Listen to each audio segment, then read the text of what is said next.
इब्तदा है रब्बे जलील के बाबरकत नाम से, जो दिलों के भेद खूब जानता है।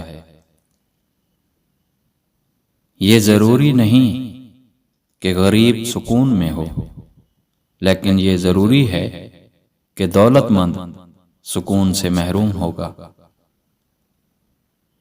कम आरजू वाले इंसान मुतमईन रहते हैं। इंसान कमाता है ताकि जिंदा रहे, और जिंदा रहता है ताकि कमाता रहे। सोचने वाले की दुनिया दुनिया वालों की सोच से अलग है।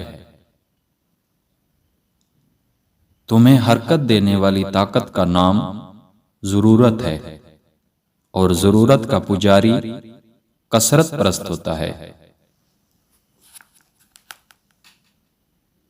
ये अजीब बात है कि मेहनत की आदत कायम रहे भी तो इंसान की ताकत कम होना शुरू हो जाती है।